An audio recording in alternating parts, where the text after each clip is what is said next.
Magandang umaga po muli mga kapatid. So ngayon na ay atin pa rin itutuloy ang sasaliksik at pakikinig sa mga naipon o pinagsama-sama ni Luke na kanyang natuklasan na may kinalaman nga sa Ebanghelyo ng ating Panginoong Hesus.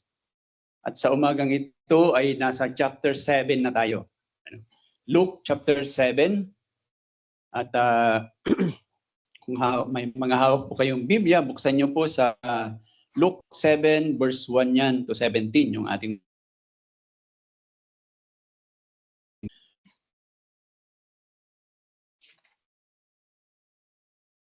Luke 7 1 to 17. Pero bago po natin basahin yan, ay nais lang po natin muling bigyan din ng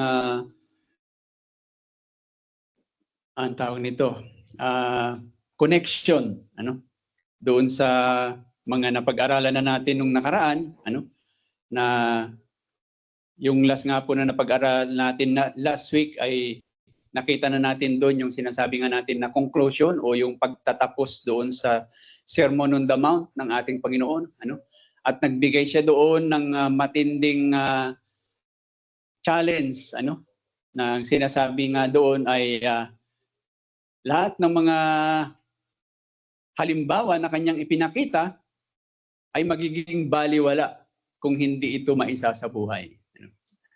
Dahil ang number 1 na mensahe doon ay yung sinasabi niyang yung pananampalataya ay mayroong bunga. Yung pananampalataya ay hindi lamang sinasabi, hindi lamang minimemorize, hindi lamang pinag-iigihang yung kahit na kaya mo na itong ipagtanggol yung kaalaman na yon, sabi niya, ngunit kung hindi nakikita sa buhay mo, kung hindi isina sa buhay, ay hindi ka pa rin niya totoong alagad. Ngayon naman, ay may makikita po tayo dito na dalawang kwento o dalawang pangyayari na may kinalaman sa parehong pagpapakita ng Panginoong Hesus ng kanyang kapangyarihan. At dito sa dalawang kwentong ito ay makikita natin kung sino o magpapakilala ulit ang ating Panginoong Hesus, kung sino ba siya talaga. At alam natin na sa lahat ng ebanghelyo o yung 4 na ebanghelyo nga, ay yun naman talaga ang kanilang layunin. Kung titingnan natin, Mateo, Marcos, Lucas at saka si John, yun talaga yung pinakasentro ng kanilang layunin, ang ipakilala si Jesus. At dito nga, sa tutunghayan natin mamaya ay mas ipapakilala pa sa atin ng husto ni Lucas kung sino talaga si Jesus. Kumbaga, bibigyan niya tayo ng mas karagdagan, na larawan o na paliwanag kung sino talaga si Jesus. At dito ay makikita nga natin yung 3 bagay tungkol kay Jesus. Yung kanyang compassion, yung kanyang power, at yung kanyang person o yung persona bilang kabilang sa 3 persona ng Diyos. Sa verse 1 to 10, nababasahin natin mamaya sa Luke chapter 7, makikita natin dito yung kwento tungkol sa centurion. Na alam natin, ang centurion ay ang isa sa opisyal na militar ng mga Romano. At sila ay kinikilala siyempre na hintil, hindi Hudyo. So, katulad natin sila, tayo mga hintil. At kumbaga makikita natin na itong sa kasaysayan, kung nagbabasa tayo ng Bible at maging magbasa tayo ng church history, alam natin na ang mga Hudyo ay talagang nung panahon na yon na sila'y sakop, panahon ng Bagong Tipan, ay talagang gustong-gusto nila na kumawala na sa pagkakaalipin sa kanila o pagkakasakop sa kanila ng mga Romano. Kaya marahil habang nakakakita ang mga Hudyo ng Romano sa kanilang bayan sa Israel, naalala ko nung tayo ay yung kasaysayan din natin sa Pilipinas, 3 bansa. Spain, Japan, and America, ang naranasan natin yan na kinolonize tayo. Nakaka-identify tayo sa mga Hudyo. Na habang nakita mo yung mga tao na yun, nung panahon na yun, ay gustong-gusto mo na talagang mawala sila sa buhay mo.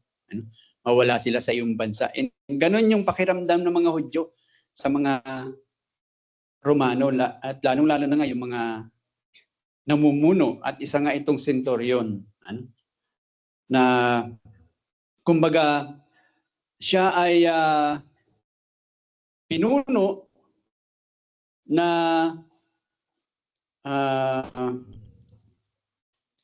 may kakaibang ginawa sa Israel.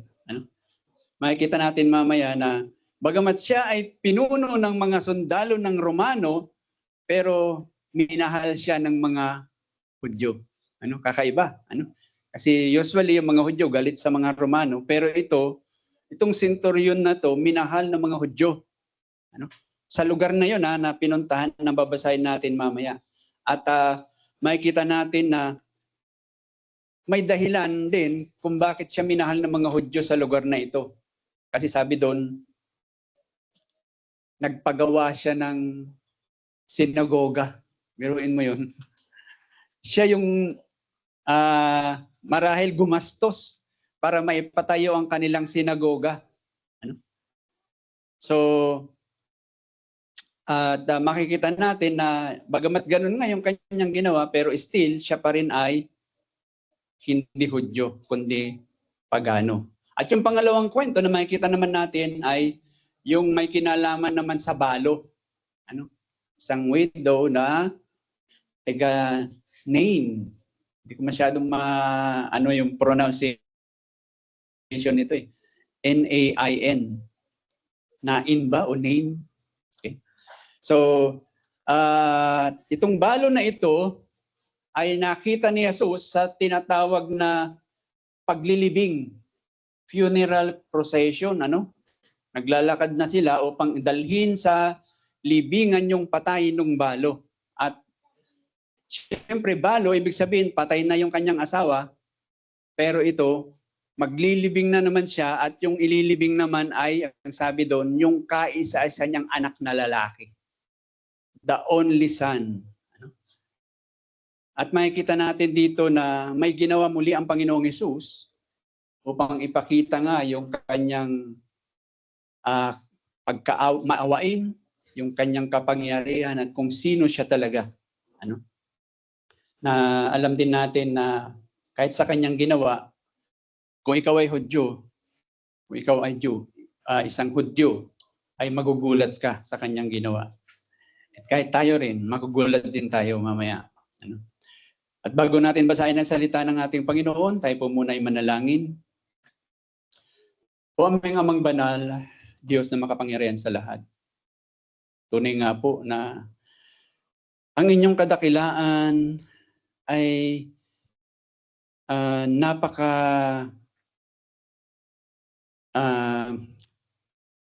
makapangyarihan o napaka misteryo, Panginoon, na kung sa aming sarili lang kaisipan ay hindi po namin talaga ito kayang maunawaan ng lubusan. Ngunit sa inyong kaawaan ay binigay nyo sa amin ang inyong salita upang kahit papano, Panginoon, ay magkaroon po kami ng kaliwanagan na sa kung ano ang inyong kinalooban, Panginoon, na aming maunawaan tungkol sa inyo, ay alam po namin na ito po ay sapat na.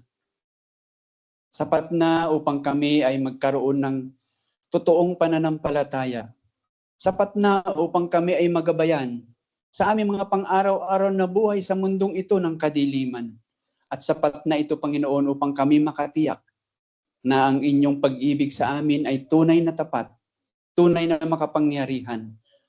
At ang pangakong ibinigay nyo sa amin na buhay na walang hanggan, ay amin talaga itong mapangahawakan. Kaawaan nyo kami, Panginoon, sa sandaling ito at loobin mo nga ng inyong mga salita na amin pong muling maririnig ay maging buhay nga po ng mga salita na magbigay ng buhay o gumising sa aming mga pusong natutulog o magpalambot muli sa aming mga pusong bato na tumigas. Kaawaan nyo kami sa ngalan ng inyong anak na si Jesus. Amen. Pakinggan po natin ang salita ng Panginoon sa Lucas chapter 7 mula verse 1 to 17. Pakinggan po natin ito ng may pagpapakumbaba. Nang matapos na ni Jesus ang kanyang mga salita sa pandinig ng mga tao, pumasok siya sa Capernaum. May isang senturyon doon na may aliping minamahal niya na may sakit at malapit ng mamatay. Nang marinig niya ang tungkol kay Jesus, sinugo niya sa kanya ang matatanda sa mga Hudyo na nakiusap sa kanya na pumunta at pagalingin ang kanyang alipin. Nang dumating sila kay Jesus, nakiusap silang mabuti sa kanya na sinasabi, siya ay karapat-dapat na gawan mo nito, sapagkat mahal niya ang ating bansa at nagtayo siya ng sinagoga para sa atin. At si Jesus ay sumama sa kanila. Nang siya'y nasa di kalayuan sa bahay, nagsugo ang senturyon ng mga kaibigan sa kanya na nagsasabi sa kanya, Panginoon, huwag ka nang mag-abala pa, sapagkat hindi ako karapat-dapat na ikaw ay pumasa, na ikaw ay papasukin sa ilalim ng aking bubungan. Kaya hindi ko itinuring ang aking sarili na karapat-dapat na lumapit sa iyo. Ngunit sabihin mo ang salita at hayaang gumaling ang aking alipin. Sapagkat ako man ay may taong inilagay sa ilalim ng aking kapangyarihan at may mga kawal na nasasakupan ko. At sinasabi ko sa isa, humayo ka, at siya'y humahayo. At sa isa naman ay halika, at siya'y lumalapit. At sa aking alipin, gawin mo ito. At ito'y kanyang ginagawa. Nang marinig ito ni Jesus, unang marinig ni Jesus ang mga bagay na ito, ay namangha siya sa kanya. Lumingon siya at sinabi sa maraming tao na sumusunod sa kanya, sinasabi ko sa inyo, maging sa Israel ay hindi pa ako nakakita ng ganitong kalaking pananampalataya. At ang mga sugo ay bumalik sa bahay, nadatnan nilang magaling na ang alipin. Kinabukasan, siya ay tumuloy sa isang bayan na tinatawag na Nain, kasama ang kanyang mga alagad at napakaraming tao. Nang siya'y papalapit na sa pintuan ng bayan, inilalabas ang isang taong namatay. Siya'y nag-iisang anak na lalaki ng kanyang ina na isang balo. Kasama niya ang napakaraming tao mula sa bayan. Nang makita siya ng Panginoon, siya'y nahabag sa balo at sinabi rito, huwag kang umiyak. Siya'y lumapit at hinipo ang kabaong at ang mga nagbubuhat ay tumigil. At sinabi niya, binata, sinasabi ko sa iyo, bumangon ka. Pumupo ang patay at nagpasimulang magsalita. At siya'y ibinigay ni Jesus sa kanyang ina. Sinakmal ng takot ang lahat at niluwalhati nila ang Diyos na sinasabi, luwalhatiin sa gitna natin o lumitaw sa gitna natin ang isang dakilang propeta at dinalaw ng Diyos ang kanyang bayan. Ang balitang ito tungkol sa kanya ay kumalat sa buong Hudiya at sa lahat ng mga nakapaligid sa lupain. Purihin ang Panginoon sa pagkabasa ng kanyang salita. Nawa siya ang patuloy na magtanim dito sa ating mga puso at isipan dahil ang kanyang salita ay ang salitang hindi nagkukulang, walang pagkakamali at napakadalinsay na salita na siya lamang ang makakapagtanim nito sa ating mga buhay. Dito nga makikita natin, sabi ko ngayon, dalawang kwento na nakakagulat. Pero ito muna yung tanong ko sa inyo. Kayo ba naranasan nyo ng makipag-usap sa isang tao na hindi nyo kilala talaga? Hindi nyo lubusang kilala? Ako maraming beses kong naranasan yan. Pero mayroong pangyayari na ganyan sa buhay ko na hindi ko makalikalimutan. Nung nag-aaral pa ako sa Bible School, nung bago kami gumraduate, mayroong kaming ginawang misyon sa Nueva Vizcaya. At ang drop-off namin, nakasakay kami sa bus, marami kami.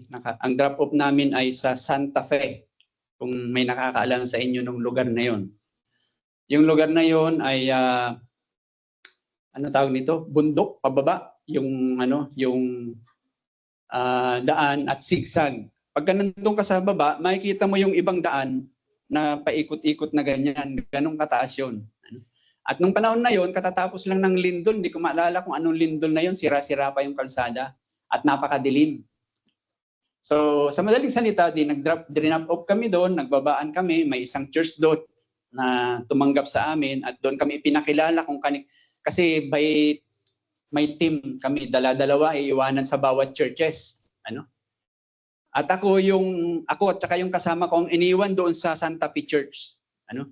At pinakilala kami kung sino yung mga may-ari ng bahay na tutulugan namin. Magkahiwalay kami nung kasama ko kasi maliliit lang mga bahay doon. Hindi sila pwedeng mag-accommodate ng mas maraming tao. Isa lang ang kaya nila. Actually, nahiya nga ako noon kasi baka mamaya yung kwarto na tinulugan ko, baka may nga natutulog nga doon eh. Pinatulog lang ako doon. Anyways, so ang nangyari, ang tinulugan naming magkasama ay yung tatay at yung kasama ko, natulog naman siya doon sa bahay ng kanyang anak. And habang, yun nga, ini-introduce kami, nakatayo ako sa likod at may lumapit na lalaki, hindi pa, sa tingin ko kasing edad ko lang nung panahon na yun, naka-short lang siya. Tapos siyempre, mga bago kami, kinumusta ko, ganyan-ganyan. Tapos, tinanong kasi niya ako, sabi niya, ano naman po ang masasabi niyo sa lugar namin? E di nag-comment ako, sabi ko, oo nga, medyo madilim pala dito. Yung mga poste ng Meralco, walang ilaw, nakakatakot. Ano kayang ginagawa ng mga opisyal dito? Sabi ko. Medyo maano na yung dila ko minsan. Tapos yun, natulog na. Kinaumagahan, yung bahay, nung anak nung tinulugan ko nga, dahil doon natulog yung kasama ko, nag-imbita, breakfast daw. Yan. So pumunta ako doon. Tapos nang ipakilala sa akin nung kasama ko, sabi niya, Pastor, pinakikilala ko sa inyo. Nakalimutan ko actually pangalan nun eh. Pero hindi ko makakalimutan, sabi sa akin, pinakilala ko po sa inyo si Mr. Ganito. Ang vice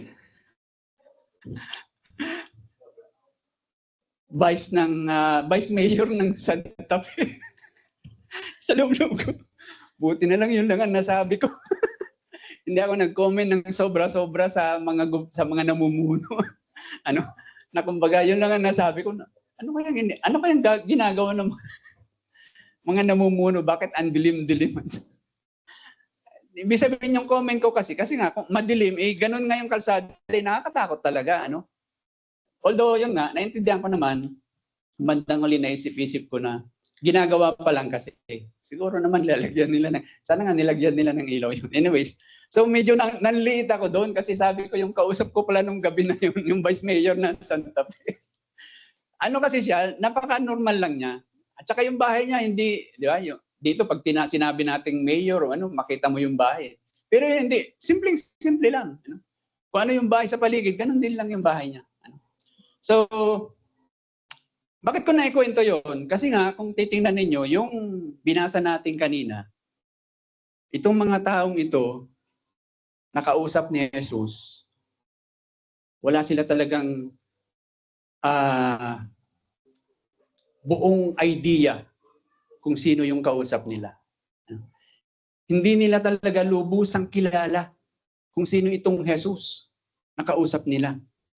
Nakakagulat nga, na mukhang yung centurion na hindi pa siya Hudyo.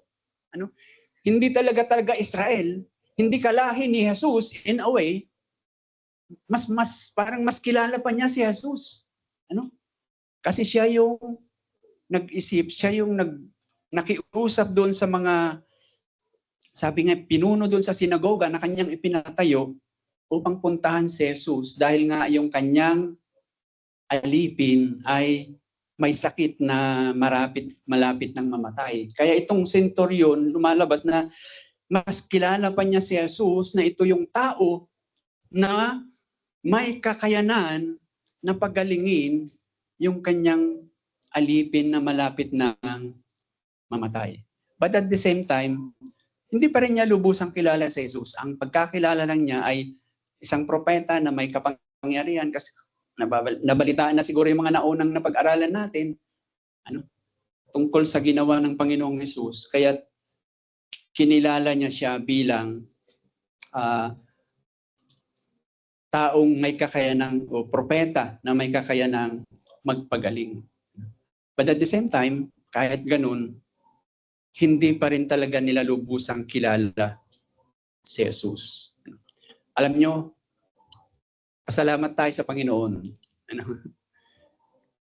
Kasi mayroon tayong Biblia, mayroon tayong gospel, na kung saan inilagay na ng Panginoon sa ating harapan, yung mga katotohanan na kailangan nating maintindihan tungkol kay Jesus, umaunawaan tungkol kay Jesus. Upang sa tuwing tayo ay lalapit sa Kanya, hindi tayo matulad sa mga taong ito. Na napakaliit ng kanilang kaalaman tungkol kay Jesus. Tayo, pwede na nating malaman yung katotohanan napakahalaga tungkol sa kung sino ang ating Panginoong Jesus dahil mayroon na tayong ebanghelyo o mayroon na tayong Biblia na pwede nating saliksikin upang makilala natin siya ng lubusan. At ito nga yung ginagawa ni Lucas ngayon. Na itong isinulat niya na ating sinasaliksik ay mas lalo pang magbibigay sa atin ng kaalaman tungkol sa ating Panginoong Jesus. So babalikan natin yung centurion, yung unang kwento, na yun nga, pag sinabing centurion, ang salitang ito ay galing sa salitang century, sa English, na ang ibig sabihin ay 100. Diba? Pag sinabi century na ang lumipas sa taon, ibig sabihin 100 taon na yun. Diba? So, kung kaya yung mga tinatawag na centurion ay binibigyan sila ng maximum of 100 na sundalo para sila ang maging pinuno o mga siwa sa mga sundalo na yun. Although madalas, sabi nga sa mga storya, sa mga libro, na yung mga centurion, hindi naman talaga umaabot sa 100 yung kanilang mga sundalo, kundi nasa mga 60 to 80 lang naman talaga yung kung kailan yung in charge nila. Pero ang isa pa sa mga centurion, ang isa pa sa kanila ay sila yung mga ipinapadala ng imperyo ng Roma sa mga dulo na nasasakop ng mga Romano. Kaya nga ito, sa Israel, isa sa sinakop ng Romano, nagpapadala sila ng centurion upang yung mga centurion na yun ang magsilbing pinuno doon sa lugar na yun. Yun yung kanilang kamay, kumbaga. Galamay doon sa lugar na yun. Kaya yung mga senturyon, bihira sa kanila ang nag-aasawa. Alam nyo bakit? Kasi papadala sila sa dulo ng Roman Empire at doon sila tumatagal, walang uwian, pinakamababa na 20 years. Diba? So kung ikaw ay senturyon, hindi ka mag-iisip mag-asawa dahil iiwanan mo rin lang yung pamilya mo ng 20 years or more. So anong mangyayari sa pamilya mong iiwanan? Diba? Buti kung sa panahon natin ngayon, diba? Video-video lang, pwede na. Diba? Pero noon hindi. Matagal. So mga senturyon, kadalasan, hindi talaga nag-aasawa. At ang nangyayari, kaya makikita natin dito yung concern ng senturyon sa kanyang alipin, sa kanyang lingkod. Ang nangyayari, yung senturyon, ang nagiging, ano tawag natin dito? Immediate family niya na itinuturing ay kung ano yung kanyang mga kasama sa trabaho at lalong-lalo na yung kanyang mga lingkod. Kaya makita natin yung kanyang kabutihan dito sa kanyang lingkod na sabi diyan may sakit at malapit ng mamatay. Pero yun nga, yung pangyayari dito, sabi niya, tawag natin dito, nakita natin yung kabutihan niya dahil yun nga, may sakit yung anak niya, nabalitaan niya paparating si Jesus sa kanilang lugar, sa Capernaum. Lumapit siya sa mga, tawag natin dito, elder ng sinagoga na kanyang ipinatayo. Na lumalabas, kaibigan niya yung mga Hudyo na to. Tapos nakiusap siya, sabi niya, mga kaibigang Jew, senturyon ako, hintil ako. Hindi ako pwedeng lumapit kay Jesus, yung kinikilalang propeta na nagpapagaling. Yung anak ko tuloy, yung alipin ko, may sakit, malapit nang mamatay. Pwede ba kayo pumunta para sa akin? Pakiusapan niyo siya, di ba sabi niya, na puntahan ang aking alipin upang paggalingin. And dito nga, makita natin, pumunta yung mga yung mga elder ng sinagoga, yung mga Hudyo.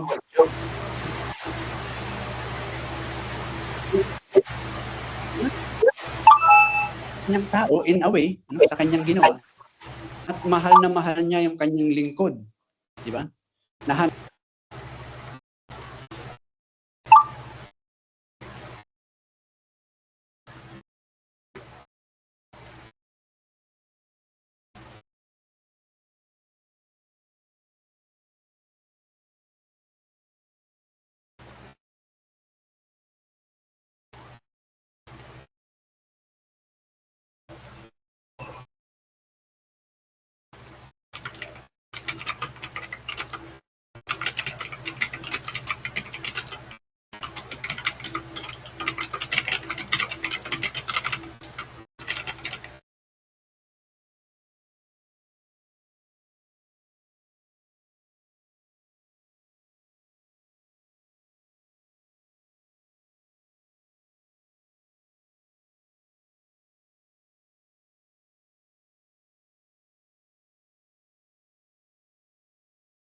Naging mabuting kaibigan na siya ng mga Hudyo. At yun nga, sabi nga natin kanina, o nabasa natin, na dahil doon nga ay maaring ginastos niya yung malaking halaga ng kanyang sweldo para lang makapagpatayo ng sinagoga doon sa kanilang lugar.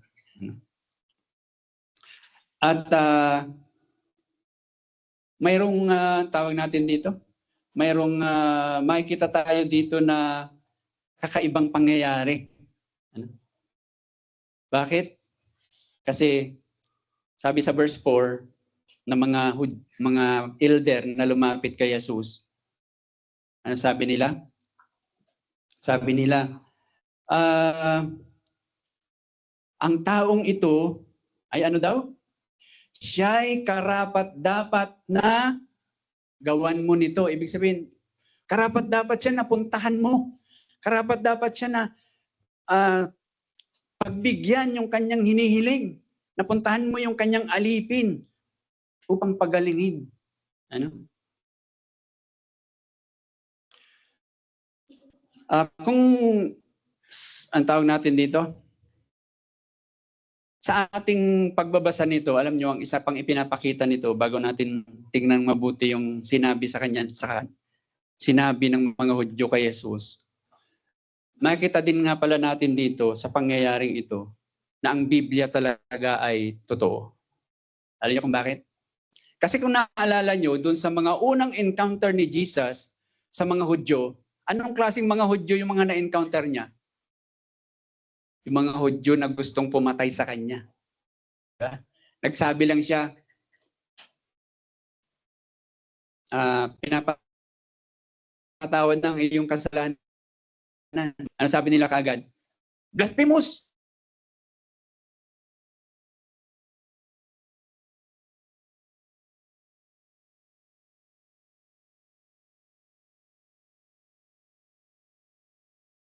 Ano din yung tungkol sa Sabbath day, di ba?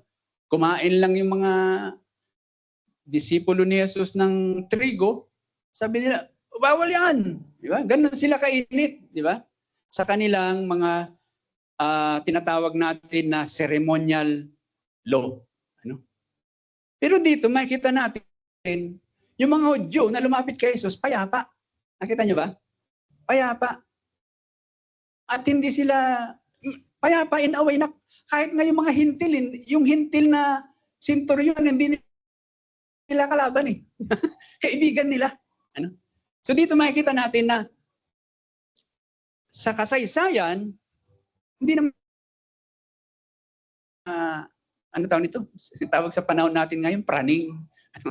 Na wala nang nakita kundi mali. At sila lang yung perfecto. Hindi naman sila ganun talaga. At dito makikita natin na totoo talaga yung isinusulat ni Lucas dito. Hindi siya gumagawa ng kwento-kwento lang. Kung ano talaga yung nakita niya, sinasabi niya yung katotohanan.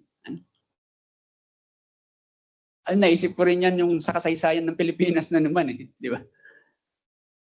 Di ba nung mga bata tayo, ang picture natin sa mga sumakop sa atin, mga Spaniards, Japanese, Americans, ang picture lang natin, yung mga Spaniards at yung mga Japanese, sila lang yung masasama. Yung mga Amerikano, mababait sila. Di ba? Or vice versa. Ano? Pero alam nyo, hindi, kung titingnan ninyo ang buong kasaysayan, hindi ganun. Kung may makakausap kayo ng Filipino historian, yung talagang sinaliksik na ang kasaysayan, hindi ganun. Hindi lahat ng lugar na pinuntahan ng mga Hapon ay maraming pinatay. Ganon din yung mga Spaniards. Ganon din yung mga Amerikano. Hindi lahat ay naging mabuti sila. So in a way, ito yung nagpapatunay na ang Biblia ay totoong nangyari yung mga nakasulat dyan. Kasi makikita natin yung totoo o katotohanan. Makikita natin na yung isinusulat dito ni Lucas o yung binabasa natin, yung ikinukwento sa atin ni Lucas, ay nagpapatunay na si Jesus ay talagang nagpunta dito sa lupa. Na yung kinukwento tungkol sa kanyang pagkakatawang tao ay totoo. Ano? So, makikita natin na yung ginawa ni Jesus dito tungkol nga sa, di ba sabi ng mga Hudyo, dapat siya napuntahan mo Jesus kasi mahal niya yung bansa natin. At patunay na mahal niya yung bansa natin, pati yung religion natin mahal niya. Nagpagawa siya ng sinagoga. So ano sabi ni Jesus? Hindi siya nagdalawang isip. Sige, punta tayo. Sama ko sa inyo. Ano? Ano po yung ipinapakita niyan sa atin tungkol kay Jesus?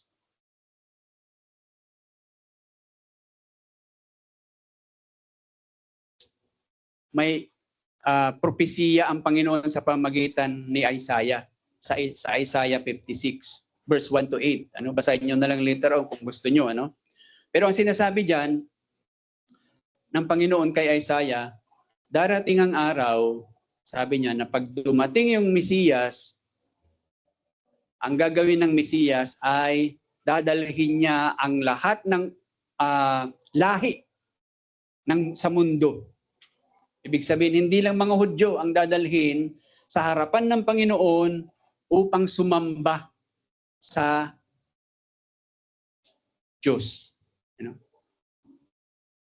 At ito, makikita natin, kumbaga inilalarawan, makikita natin sa ginagawa ni Jesus na siya nga bilang Mesiyas ay hindi lang sa mga Hudyo siya humahayo, kundi humahayo din siya kahit sa mga hintil na tulad natin.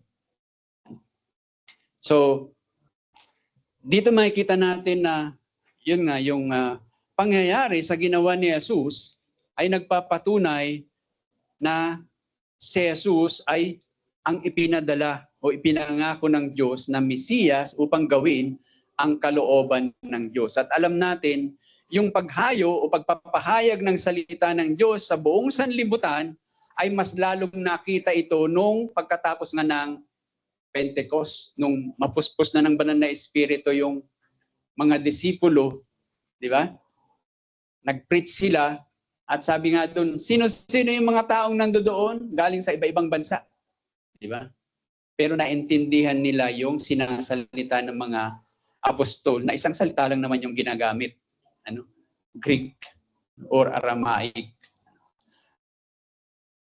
At dito makikita din natin na yung iniutos na tinatawag na ni Jesus, na tinatawag nating Great Commission, hindi lang niya iniutos, kundi siya mismo ay ginagawa niya. Humahayo siya sa lahat ng lahi. Pero dito nga makikita natin balikan natin yung pangyayari. So sabi ng mga elder, mga Hudyo, karapat dapat siya, kaya sumama si Jesus. Pero sabi dito sa kwento, nung malapit na sila sa bahay, nagpadala ulit yung centurion ng another delegates. At dito naman, yung mga kaibigan na niya. At ano sabi nung kanya mga ipinadala? Di ba, sabi ng mga elder, karapat dapat siya. Pero ano sabi nung kanya mga ipinadala? Sabi niya, Jesus, hindi ako karapat dapat. Hindi ako karapat dapat na gawan mo ng ganitong pansin. Hindi ako karapat dapat. At ano yung kanyang ipinakita? Di ba, sabi niya, tutuusin, hindi ba naman kailangan pumunta sa bahay ko? Sabihin mo na lang na gumaling yung alipin ko. Alam ko, mangyayari yan. Kasi sabi niya, ako, mayroon din akong mga nasa sakupan. At pag may sinabi ako, sa sundalo, pumunta ka doon, pumupunta yung sundalo. Pag sinabi ko, lumapit ka, lumalapit. Yung alipin ko, sinabi ko, gawin mo to, ginagawa ng alipin ko. So ang sinasabi niya, kung ako nga, centurion lang, ikaw pa kaya, na kung ako, sabi niya, yung kapangyarihan ko ay galing lang sa emperor o galing sa general ng sundalo ng Roma, ay nagagawa kong pasunurin yung mga tao. Sabi niya, ikaw galing sa Diyos yung iyong kapangyarihan. Kaya't alam ko na kung anong sabihin mo, mapapangyari mo. And alam niyo mga kapatid, nakapanindig balahibo yung ginawa ng Panginoong Hesus. Alam niyo bakit? Basahin niyo ang buong ebanghelyo. 2 beses niyo lang makikita si Jesus na magsabi ng, ano sabi doon? Namangha si Jesus.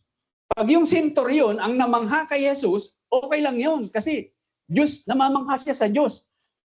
Pero mga kapatid, yung anak ng Diyos, yung ikatlong persona ng Diyos, sinabi niya mismo sa kanyang sarili,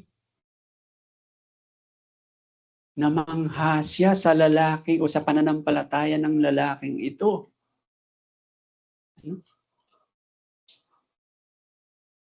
Alam niyo ang kanyang ginawa pa, di ba? Sabi doon, humarap siya sa mga taong sumusunod sa kanya. Ano sinabi niya? Alam niyo ba? Nagparut-parito na ako sa Israel Pero wala akong nakita ni kahit isa na katulad ng pananampalataya ng senturyon na to. Ano?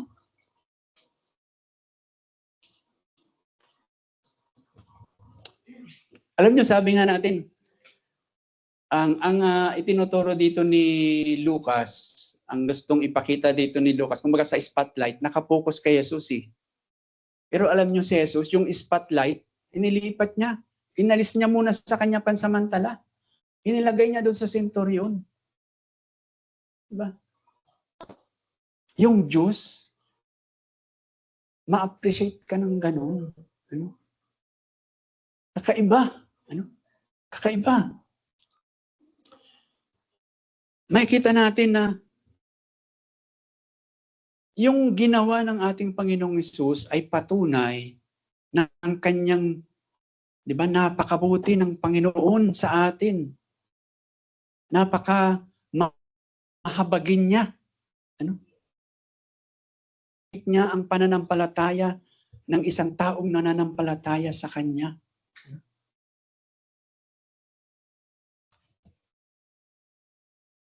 Pero mayroong mensahe ang Panginoon doon eh. Sa Kanyang sinabi.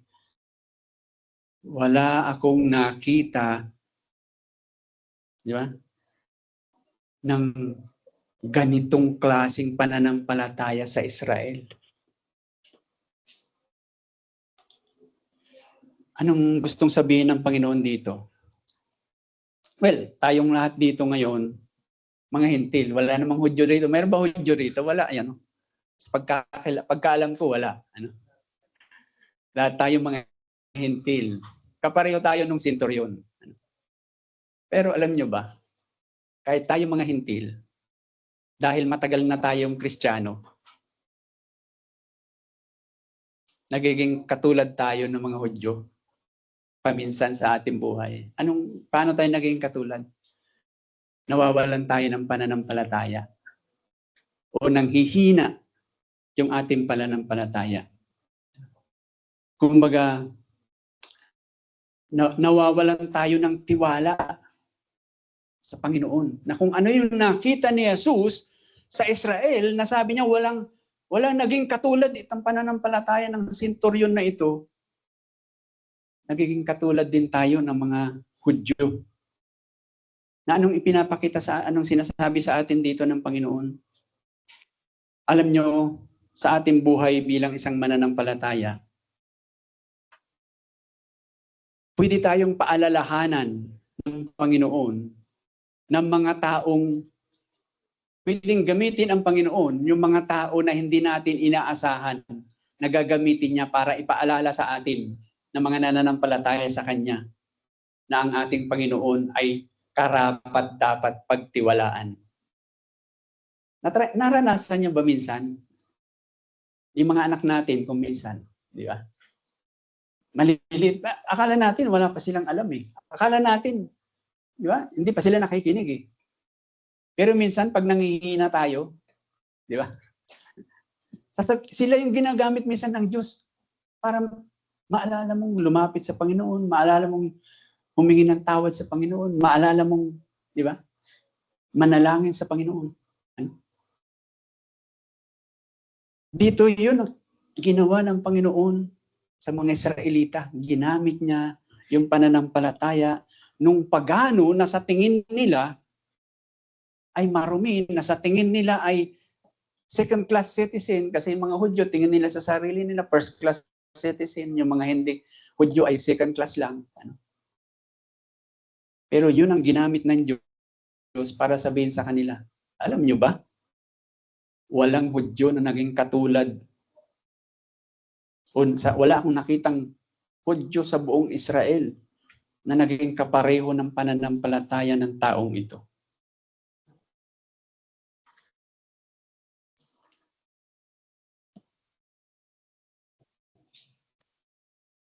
Nawa ay mapaalalahanan din tayo ng Panginoon sa pangyayaring ito. Katulad ng ginawa niya sa mga Hudyo ng panahon na yun. Ano? And then yung pangalawa, makikita natin na yung ginawa ng ating Panginoon sa pagpapagaling niya doon sa alipin ng senturyon na may sakit, kakaiba. Ano? Bakit? Di ba sabi ng senturyon, kumaga, ano na yung pananampalataya niya eh. Pinuri nga ng Panginoon eh. Nirecognize ng Panginoon. Pero sa totoo lang, kulang pa rin. Diba? Kasi ano sabi ng senturyon? Hindi mo naman na kailangan pumunta sa bahay ko. Sabihin mo na lang. Alam ko gagaling yun. Pero kung titingnan natin sa sulat ni Lucas, may sinabi ba ang Panginoon para gumaling yung alipin? Di ba wala? Ang sabi lang doon, at nung bumalik, yung mga inutusan yung pinakiusapan ng senturyon sa bahay, nadatnan nila magaling na. Walang sinabi si Jesus eh. Ano? Kundi ang sinabi lang niya, yung ang napansin niya, yung pananampalataya nung senturyon. Anong sinasabi dito ni Lucas? Unang Panginoon sa pamagitan ni Lucas, ang ating Panginoon ay napakamakapangyarihan. Talagang itong senturyon, bagamat sa tingin niya kilala na niya si Jesus, pero kulang pa rin talaga. Hindi pa rin niya lubusang kilala kung sino yung kanyang kausap, kung sino si Jesus. Kasi si Jesus, mas makapangyarihan pa kaysa doon sa iniisip niya. Sabihin mo lang, alam ko gagaling.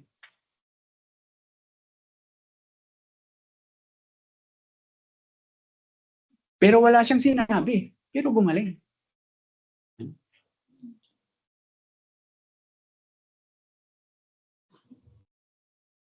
Kumbaga dito makikita natin na ang ating Panginoon, yung kanyang kapangyarihan ay talagang higit pa sa kaya nating isipin.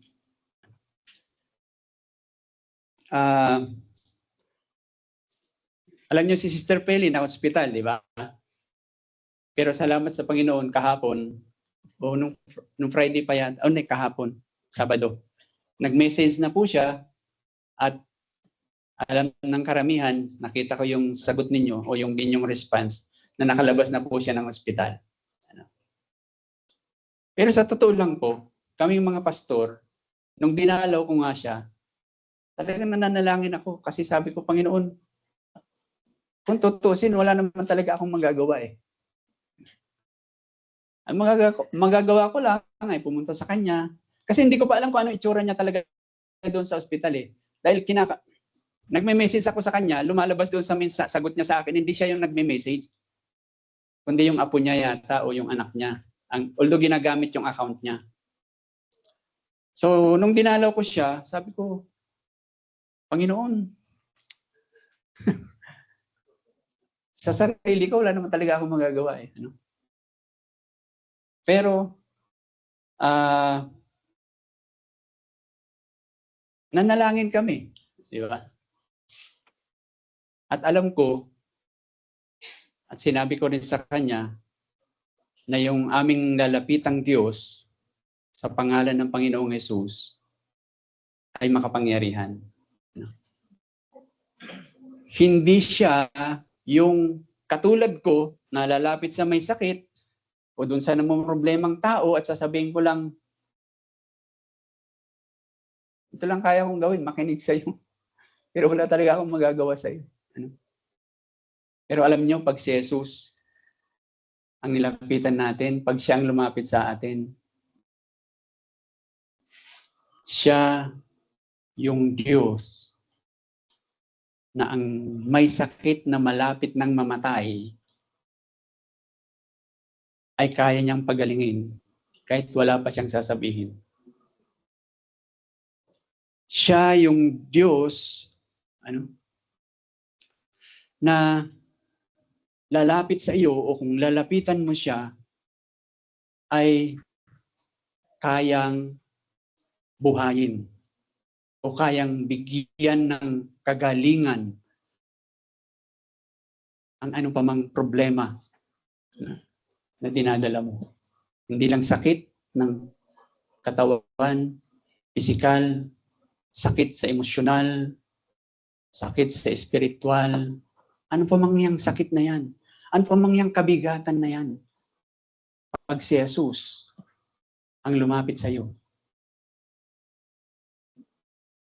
kaya niya yan. Kung luluobin niya, walang imposible sa kanya. Yun po yung sinasabi sa atin dito.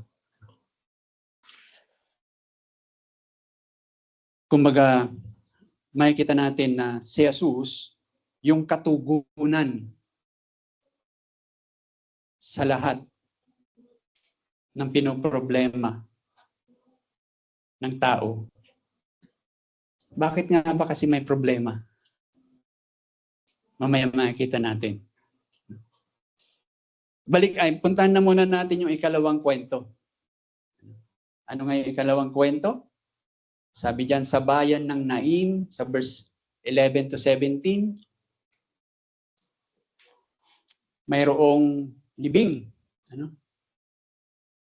At sa libing na yon, sabi doon sa kwento, basa natin, halos buong bayan nagpunta, sumama doon sa libing.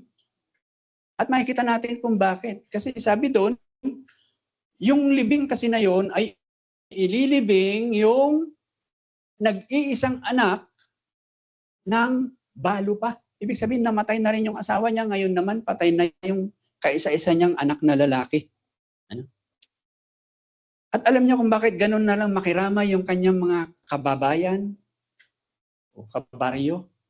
Kasi alam nila, sa kanilang kultura, kung hindi nyo pa alam, sa kultura ng mga Hudyo, pagka ikaw ay babae at namatay na asawa mo, namatay yung anak mong lalaki, ano mangyayari sa'yo?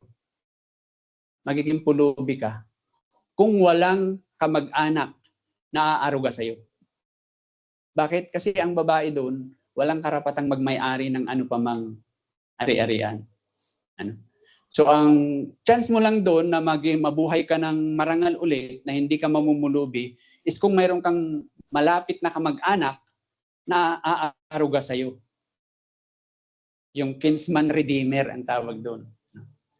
Na i-redeem ka sa iyong kalalagayan na wala ka ng.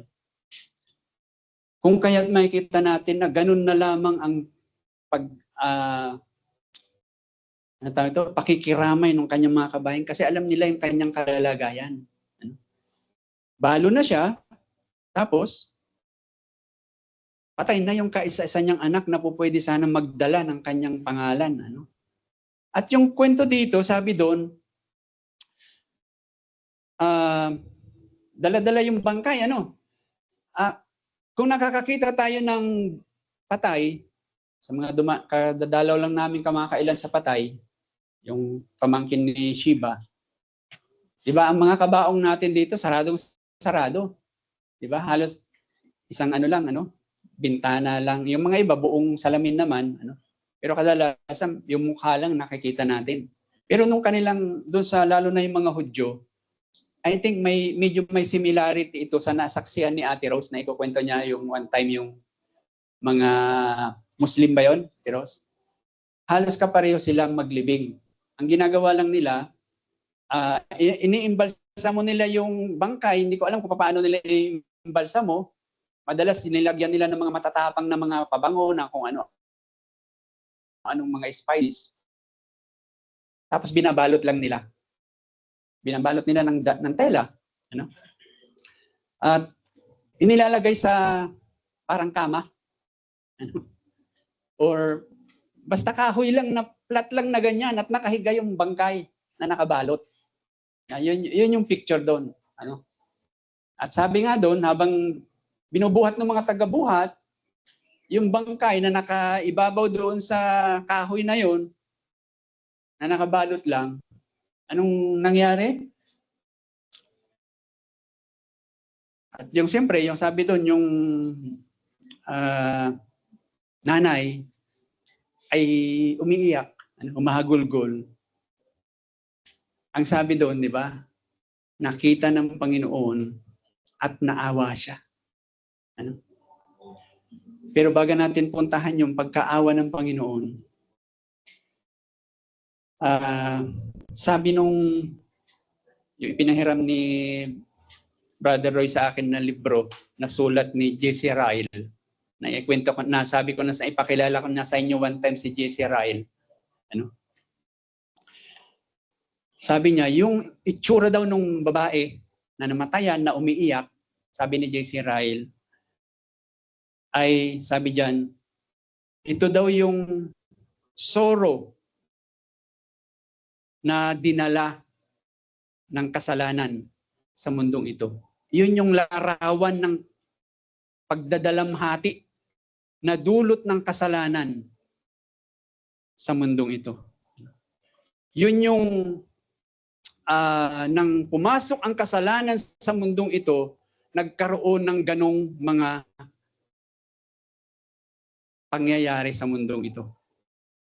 Sakit, kamatayan, at lahat na ng mga, kung ano man yung mga nagpaparusa sa tao, yung mga nangyayari sa ating paligid ngayon, di ba, nakikita natin, kurakot dito, kurakot dyan, ano, patayan dito, patayan dyan, sakit dito, sakit dyan, kung ano-anong mga kalamidad na nagpapahirap sa atin ng mga taong nakatira ngayon sa mundong ito. Yan po ay dahil sa kasalanan. Dala ng kasalanan niya nung pumasok siya sa mundo. Kahit anong sinasabi niyan sa atin? Sinasabi sa atin, mga kapatid, huwag na huwag ninyong kakaibiganin yung kasalanan na yan. Huwag na huwag ninyong aalagaan yan sa inyong buhay, sa inyong puso. Kasi ganyan siya kasama. Ni huwag ninyong ipagtatanggol yan. Kasi hindi ba maraming mga tao pag nagkasala sila sa halip na humingi ng kapatawaran, ipagtatanggol pa nila yung kanilang kasalanan. Pero yun ang sinasabi niyan sa atin. Dahil siya, yung picture na yan ng kalungkutan, ng pagdurusa, ng pagdadalamhati, nung nanay na namatayan, ay larawan yan ng buong mundo na ang kasalanan ay nagdala ng ganyang dilubyo. Nagdala ng ganyang dalamhati. Nagdala ng ganyang kabiguan. Kung kaya't huwag na huwag ninyong iisipin kailanman na makipagmabutihan sa kasalanan na yan. Kung kaya't sinasabi nga sa atin ng Panginoon, di ba? Na pagka tayo may kasalanan, lumapit tayo sa Kanya, tumingin ng tawad. Upang yung kasalanan na yan ay hindi manatili sa ating mga buhay. Ngayon, balikan natin, ano, yung nakita nga ni Jesus, yung pagdadalamhati ng tao na yon, ano sabi diyan? Lumapit siya. Hinawakan niya yung pinagpapatungan, yung kabaong. Sabihin na lang natin para mas maintindihan natin. Although ibang klaseng kabaong yun. At anong kanyang ginawa? Lapitan niya yung nanay na nandun sa unahan ng kabaong. Sabi, Ginang, kang umiyak. Kang umiyak. Well, yung salitang yun, alam natin, yan sa mga lamayan. Ano? Na pag kayong namatayan, iyak ng iyak, sasabihin mo, lalapitan mo, tumigil ka na. Makakasama sa iyo yan. Baka ikaw naman ang manghina. O kung ano-ano pang sinasabi natin. Ano? Halos ayaw natin silang paiyakin. Ano? Pero alam nyo, hindi yun ang dahilan kung bakit sinabi ni Jesus sa babae na huwag kang umiyak. O tumigil ka na sa pag-iyak mo.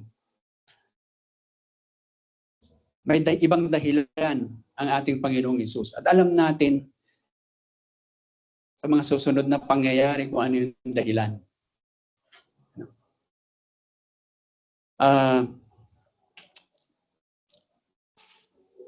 Pero isa munang ano din,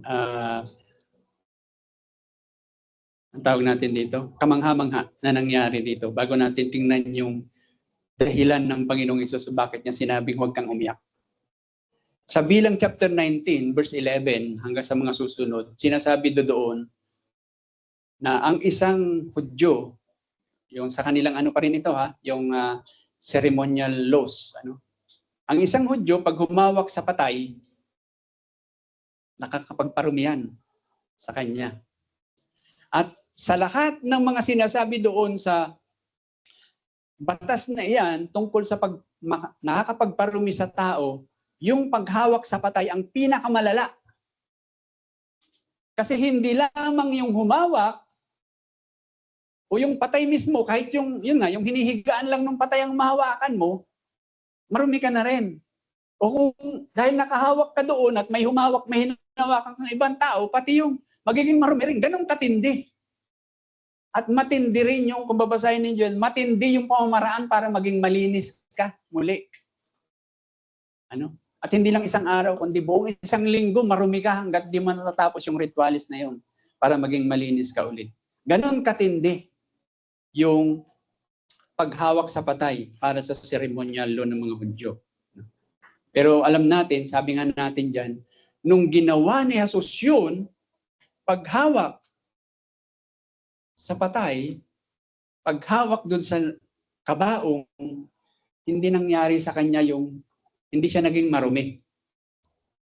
Bagkus, ano ang nangyari? Yung patay ay nabuhay. Makita natin na yung kanyang ginawa ay pagpapatunay na nung nilapitan niya yung babae para sabihin, huwag kang umiyak.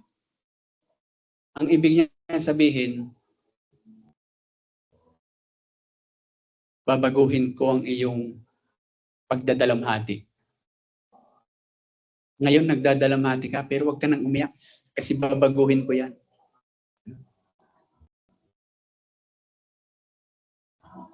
Ano ngayon nangyari? Hinawakan yung kabaong. Sabi niya, lalaki. Sabi, batang lalaki, young man. Gumising ka. Hindi man lang nag-inat-inat Tumayo, umupo agad. At hindi man lang lumingaling agad. Nagsalita agad. Siguro kung ako nakikipaglibing doon, tatakbo ako. Pero wala namang ganun nangyari.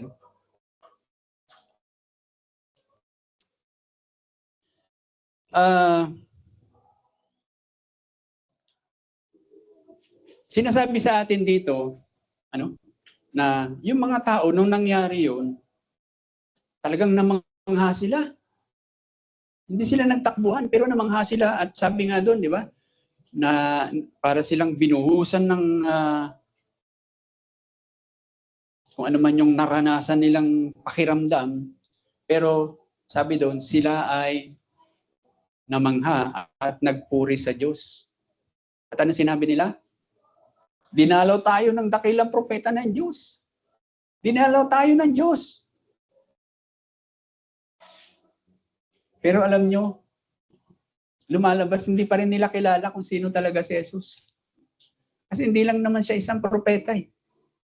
Siya ay Diyos. Hindi propeta ang dumalaw sa kanila, kundi ang Diyos mismo ang dumalaw sa kanila. Kumbaga, sa pagdalaw na iyon ng Panginoong Hesus, ano sinasabi sa atin? Alam nyo kung yung pangyayaring yon, nagulat yung mga nakasaksi.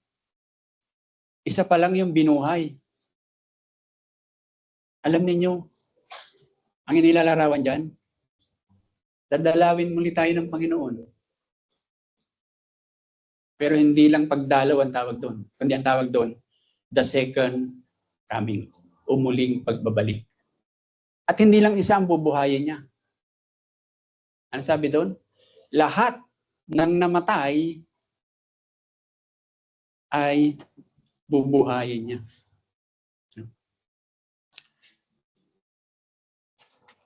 At ano sinasabi niyan sa atin? Hindi pa tayo patay eh. Anong sinasabi niyan sa atin? Alam niyo ang Panginoon, siya yung Diyos na kayang bumuhay ng pusong patay. Ang tao ay patay sa kasalanan. Kahit anong gawin mo dyan, pilitin mo man yan, na manampalataya sa Panginoon, pwede mong talianan, liig at dalhin dito sa sambahan natin, madadala mo. Pero kung hindi siya bubuhayin ng Panginoon, mananatili siyang patay. Pero anong sinasabi dito? Pag ang Diyos ay kumilos sa buhay ng tao, kaya niyang buhayin ang pusong patay. Kaya niyang buhayin, gawing malambot ang pusong bato. Kung mayroon kayong mga mahal sa buhay ngayon, anak, kaibigan, kapatid, na ipinapanalangin nyo, ano sinasabi sa atin dito? Huwag kang mawalan ng pag-asa, kapatid. Kasi ang Panginoon natin ay makapangyarihan. Pag sinabi niya, mangyayari yan. So kung nakikita mo ngayon, parang wala pang response, yung mga ipinapanalangin mo, yung mga sinisiran mo. Pero once na ang banal na Espiritu kumilos na sa buhay nila, magugulat ka na lang. Na kung papaano ka rin binago ng Diyos, mangyayari din ito sa kanila. Sa kanyang paraanan, sa kanyang takdang panahon. And at the same time, sinasabi nga natin, sa muling pagbabalik ng Panginoon, bubuhayin niya ang lahat ng patay. At alam natin, anong tawag natin doon? Judgment Day. So ang tanong, saan ka sa dalawang uri ng patay na bubuhayin ng Panginoon? Ikaw ba yung patay na bubuhayin upang humarap sa Panginoon at tanggapin yung kanyang hatol sa kamatayan o sa kasalanan at dadalhin ka ulit sa walang hanggang kaparusahan o yung tinatawag na eternal damnation or eternal death? O ikaw ba, yung pagdating ng panahon na yon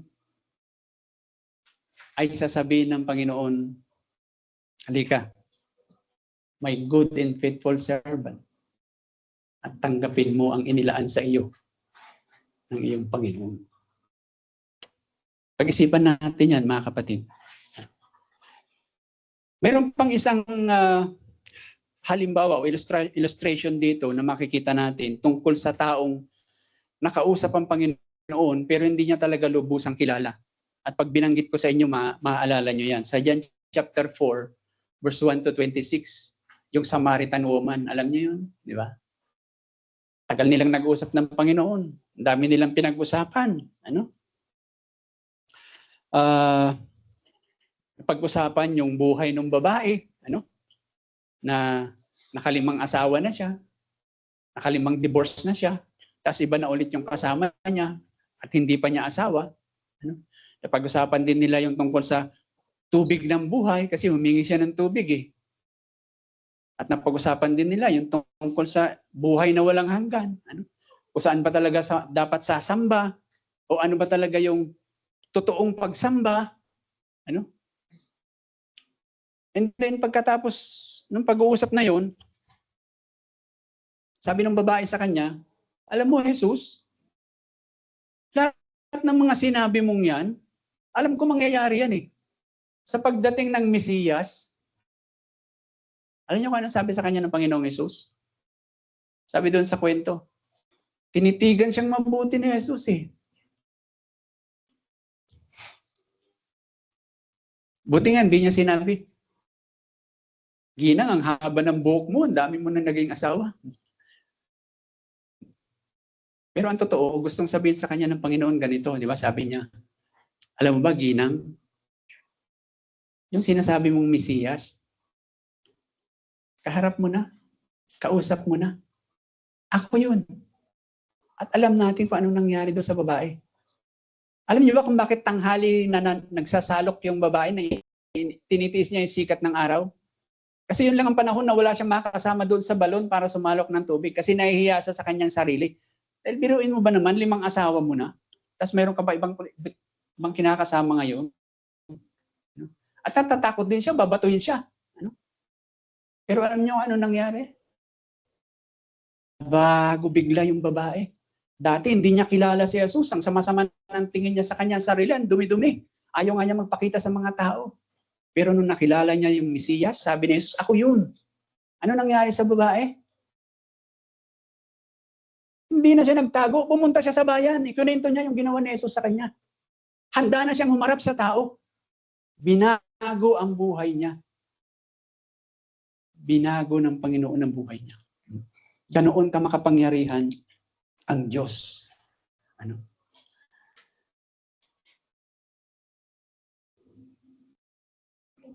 Hindi ko alam kung ano yung nararanasan nyo ngayon, mga kapatid. Mayroon akong idea sa iba, pero in general, hindi ko talaga alam. O specifically, hindi ko alam pala. In general, medyo may idea ako. Pero ito lang ang sasabihin ko sa inyo.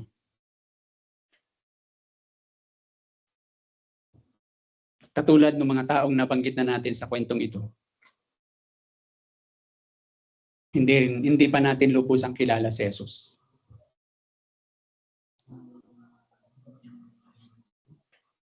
Lalong-lalo na sa panahon ng ating mga kabigatan at sa panahon na iyon ay ano tawag natin dito? Nawawalan na tayo ng pag-asa. Sa panahon ng kahirapan ay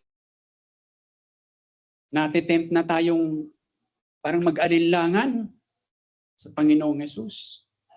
Yung tinatawag nating desperado na tayo. Pero yung sinasabi sa atin, mga kapatid, ng Panginoon ay ganito. Si Jesus ay naparito sa mundong ito upang ipakita sa atin at sa kanyang salita ay makikita rin natin at mauunawaan natin kung sino siya. Sino nga ba siya? Siya yung Mesiyas, siyang Diyos. At ano ang ipinakita ng kanyang pamumuhay sa katawang tao? Bakit niya tayo inabot? Tayo ay kanyang inabot upang siya ang magbago sa kung ano pa mang kinalalagyan natin. Baguhin niya yung sitwasyon natin and at the same time, baguhin din niya tayo. Bakit? Kasi siya ay ating kaibigan na hindi kanya kailanman iiwanan. What a friend we have in Jesus. Siya yung ating manggagamot na kaya niyang pagalingin, ano pa man yan. Siya yung ating Panginoon na anong sabi niya? Come unto me, all of you, lahat kayo na mga nabibigat ang lubha. Ano sabi niya? Kayo ay aking pagpapahingain. Siya yun. At siya yung ating Panginoon na nagsabi, pupunta ako sa langit, pero hindi ko kayo iwang mag-isa. Papadala ko kayo ng banal na Espiritu. At huwag kayong mag-alala. Babalikan ko kayo. At sa muling pagbabalik ng Panginoon, Ano ang kanyang gagawin? Hindi ako nagkakamali, sabi sa Revelation, babalik siya upang yung luha sa ating mga mata ay kanyang papahirin.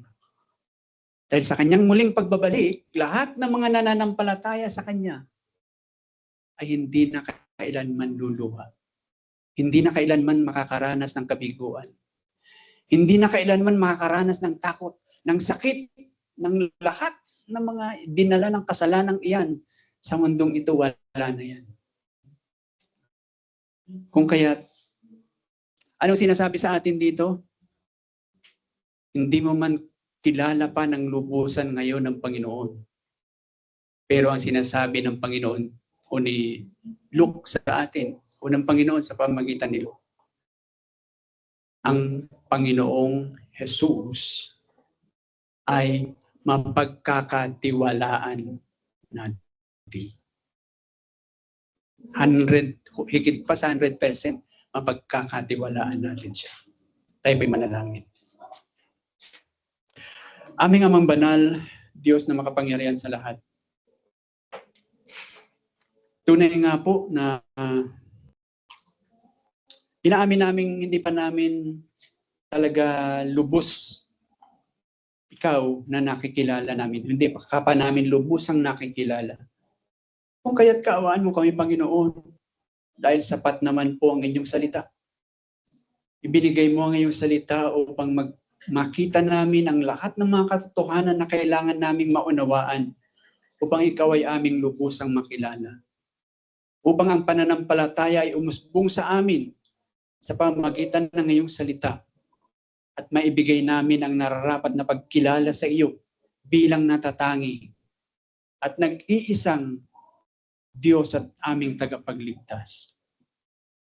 O Ama, kaawaan niyo kami na sa tulong ng inyong banal na Espiritu ay tunay nga pong magkaroon kami ng pagnanais, kakayanan at kalakasan na patuloy nga pong matuto sa inyong salita at the same time ay maisabuhay nga po namin ito para sa aming ikabubuti at para sa inyong ikaluluwalhati. Pinagkakatiwala nga po namin ang lahat ng itong ngayon sa ngalan ng inyong anak na si Jesus. Amen.